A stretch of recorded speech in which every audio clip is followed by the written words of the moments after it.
Hello friends, welcome back to another episode of Honey Apple Farm, and today's episode has absolutely nothing to do with gardening and everything to do with a DIY project. So let me show you what we're working on. Please excuse the absolute mess that is our garage and focus on this glorious cat tree, which is taller than I am. My head comes up to about here and I'm 6'2".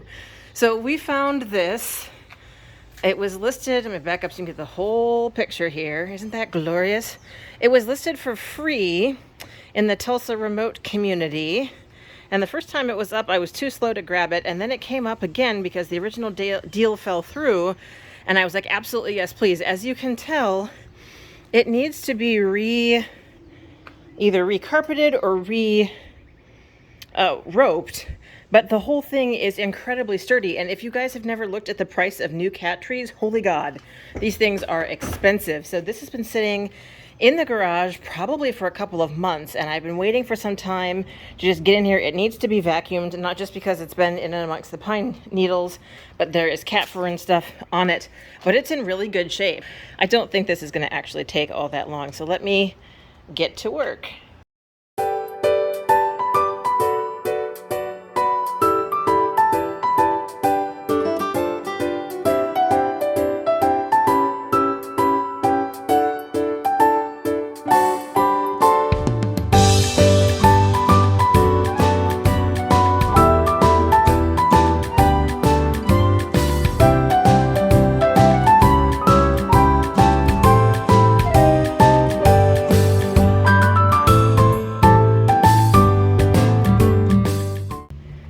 Looking much better than we were. I'm going to cut off all the bits that I don't want to keep, which maybe I should have done before I vacuumed. I don't know. Maybe we'll do some vacuuming again. So what I'm going to do next, there's a recipe for hydrogen peroxide, dish soap, and warm water. So I'm going to go inside and mix that up. Okay, team, here's the plan. The recipe says 4 tablespoons, which is a quarter of hydrogen peroxide, to 2 tablespoons, which is 1/8 of a cup of warm water, and then a few drops of dish soap. Now that's to spritz a stain, so I'm gonna kind of have to guess. I want to be pretty liberal with this because, like I said, I'd rather pretty much douse the thing now than have to do this again later when he's peed on it. All right, locked and loaded.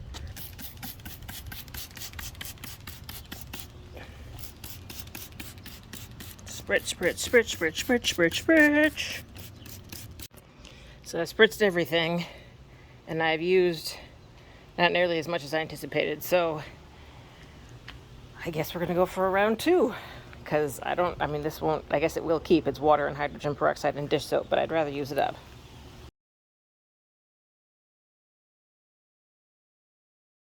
The before shot of that one, the before shot of this one, and this whole line of staples down the middle.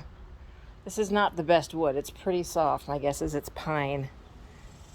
So I'm going to get to work cutting away carpet and pulling out staples.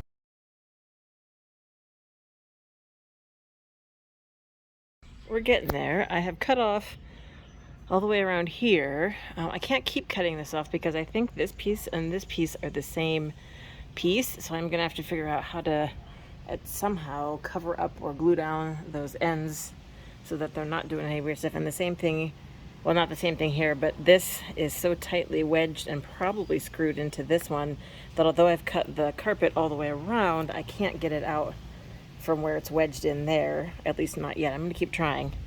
So I've got this bottom left to do down here, which is going to come off, and then I've got to do this one over here.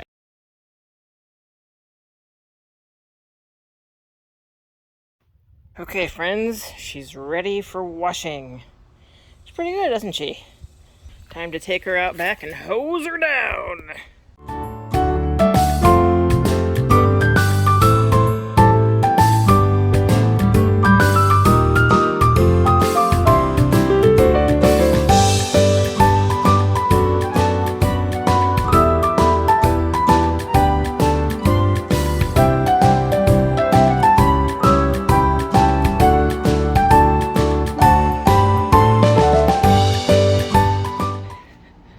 Okay, friends, and there she sits, washed, hydrogen peroxide, shaved. It is 95 degrees outside. It is 4:30 in the afternoon, and I suspect that this is the end of the project for today. I'd like to tell you that after this dries, I will come out here and glue on the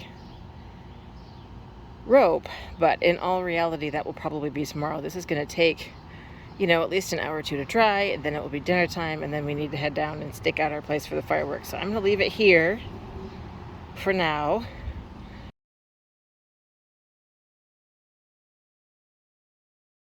What do you think, Fufu?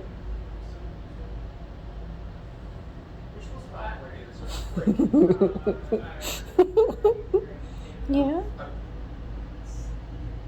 Do you like that? Yeah, you do. Let me bring the basin. You're going to really like that. Okay, so there it is, assembled and in the house. Apologies for not filming that, but it was a lot of me waddling around and a lot of twisting. Darcy seems completely uninterested now that he's given the base a sniff over. But it occurred to me that A, it needs to be brought in so it doesn't get more evening dew and morning dew on it, and B, it will be a lot more convenient and work on the extra rope in here than it would be outside because it's cooler in here. So that's what we're going to try.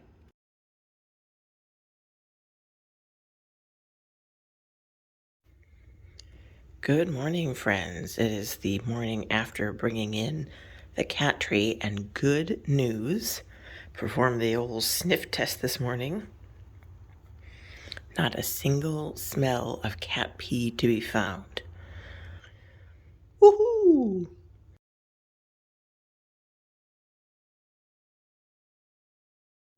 Yeah, there you go. There you go. Yes. Doesn't that feel nice? Yeah. Much better than the rug. Well, look at this. Aren't we adorable? He's been scratching at it and trying to figure out how to get up to the first one, but I was holding him near here, and he asked to go over and got into it of his own volition and is curled up there and purring. Lots of sniffing. Success, y'all. It's day 3 of having the cat tree inside. I have yet to put the rope on the bottom, as you can tell, but he got up there. He went over and I looked away, and when I looked back, he got up there and he's just hanging out. I'm so excited about that. Yay! Yes. Yes, yes, yes.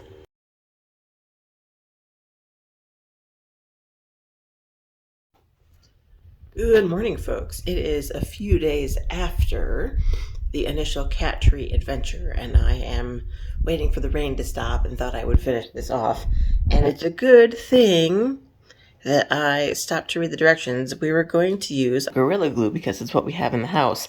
But not only does it say on the back, keep away from children and animals, but apparently, according to the internet research, if an animal ingests wood glue and a few other kinds of glues, it mixes with the stomach acid and forms a firm hard ball in their gastrointestinal tract. And since Darcy is very fond of chewing on things and putting his mouth on things, we will not be using that to affix the rope to the cat tree.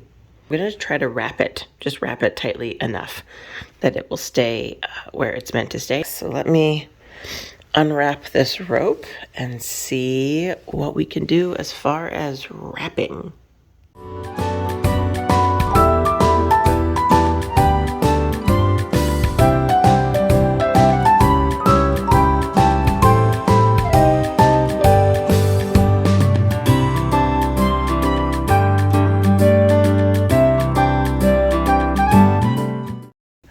Okay, well, the good news is that doesn't take very long. And I think the weave is going to be tight enough, but I definitely need probably 2 more spools. That was one 50-foot spool, and it didn't cover all the way down, so I need to do all of that side and finish down here.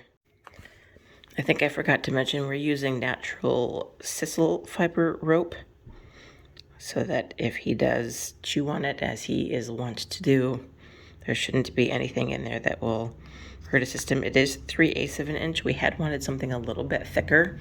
I believe the stuff that's already on here is maybe a 1/2 inch, but this is the maximum diameter width they had at Ace, so that is what we got.